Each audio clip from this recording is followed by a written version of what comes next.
Hi, welcome to another day in paradise and another nitrite spike. Suspecting it's coming from my poorly designed brush and swirl filter. However, I don't think I have enough aeration in my new biomedia, which has got a nice smell of its own, which I'm going to have to clean out later.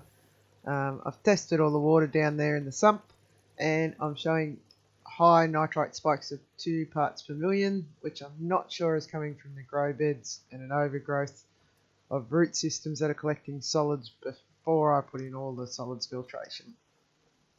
Most of the plants you can see are growing quite well. The rhubarb's taking over one corner of the bed and the section quite nicely. I've been having troubles with potassium deficiencies showing up through my cucumbers, melons and pumpkin vines. I dosed for potassium last week, but it's not affecting fruit growth, but you can see some of the older leaves dying back, even though the new growth, as you can see, is coming through on the vines. There's still very sufficient dieback from older stuff. Hi Sunny, hi Rabbit, little helpers. And in my raft system, my capsicums have been showing deficiencies, even though the strawberries are going quite well. Thank you, dogs. And the chilies flowering along nicely, starting to get a few small chilies. However, I put some mint cuttings in here a few weeks back. They're no longer cuttings and they're quite advanced plants, as you can see. The root systems, I think, are help collecting solids in their own filtration sort of way. The melons and cucumbers are not advisable to plant on the side of the tank as they tend to sprawl down into your sump and get into everything. New growth that I've noticed since potassium dosing coming along fine, and all the flowering's going well, so I'm not entirely sure I have a lockout between potassium and calcium and magnesium. However, mint, no matter where you plant it, seems to go rampant and takes over most of the bed anyway. So I'll be trying to cut some of that back in the hopes I can repair my nitrite spike before it causes any damage to my fish. I have two sump systems running between the two bed lines, and this one has been collecting a few solids over the past week, so I'm going to have to get in there today and clean all that out as well and hope that I can cut the nitrites back in some shape or form. The tomatoes I was planning to cut right back, as I think the root system may have developed and taken over and created some anaerobic zones. However, since I dosed with potassium, I've noticed all this new lovely growth, which, while it's still producing tomatoes, I'm reluctant to cut it back.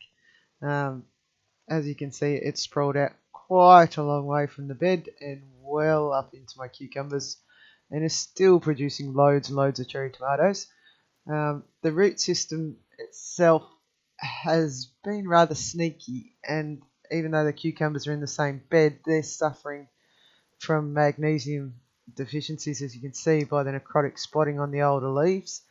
The roots from the tomatoes grew well up into the water inlet where I used to have scouring pads, but the roots grew up into the back of them. They were aiding in solids filtration. You can see the worms in there that are still helping to remove some of that solid, but the root growth is making its way to stealing all the nutrients from the bed before any of the other plants can get them. So I may have to remove that.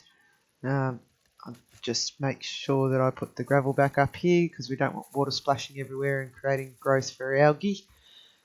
Now, the cucumbers spreading out into this next bed which contains zucchinis, and at first I was still unsure about the deficiency going on here, as it appears to be a powdery mildew across the zucchinis, but as you can see, more shots of my cucumbers, the powdery mildew itself is only on certain leaves and not on others. Now the strawberries growing in their own tower system next to the beds have taken off quite well with the extra potassium.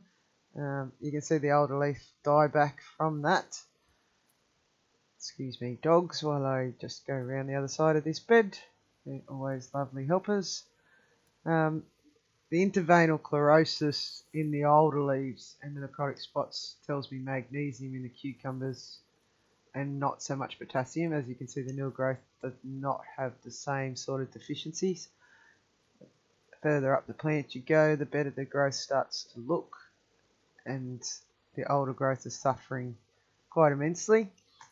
Underneath in the second bed I have some sugar beets in amongst my squash, which is yet to produce any fruit, and my zucchinis with more of the what I suspect is powdery mildew rather than phosphorus deficiency, which can sometimes appear as grey leaves. All my other melon plants, including this sugar melon, show very similar symptoms to the cucumbers and pumpkins, with the new growth spreading out, showing great green growth, and the older leaves showing yellowing along the edges. Warrigal greens in my hydrogen bed are going ridiculously well, but they seem to grow like a weed in aquaponics no matter where you place them in the beds. They aren't showing any deficiencies. I have a small capsicum here, it's just starting to flower, and another sugar pumpkin, which again, the older leaves showing the same potassium deficiency, so I may have to dose that up a little bit more regularly than what I have been. Sweet potatoes are doing quite well at this end. However, the one in the middle of the bed appears to have something drastically wrong with it. I'm not sure whether this is a deficiency or whether I need to actually dig that up. The plants next to it seem to be doing fine. Maybe the tubers have rotted themselves and I'll just need to change them. More of the zucchini leaves showing more powdery mildew, but underneath the growth seems quite fine.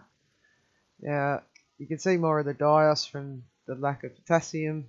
I'm not sure whether it's a lockout, as I really don't have any way to test that at the moment. It's all best guess, best educated guess. But the strawberry growth is still doing pretty well, so there must be enough calcium getting through for the good fruits and flowers coming on.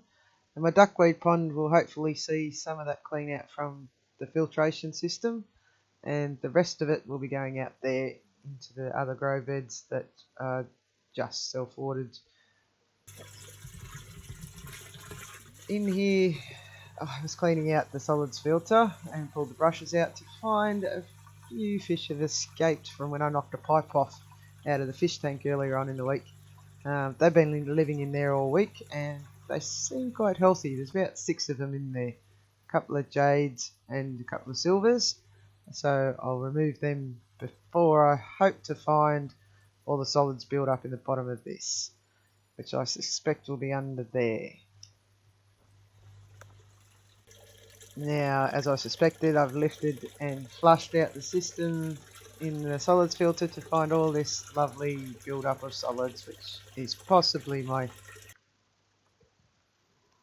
problem. And I removed all the mint to find the roots working like a solids filter. As you can see on the bottom there's a heap of solids trapped around the roots from that raft system, so I'll be moving them out into other garden beds around the plot.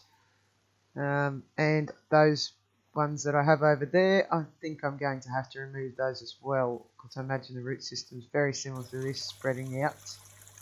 Now that everything's clean, I'll put it back together, and later on I'll do some more tests. I'll try and give it a couple of days before I play around with the system too much, and hopefully get on top of the nitrite spike before it starts affecting my fish.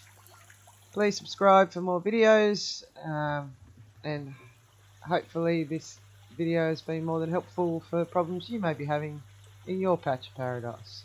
Cheers!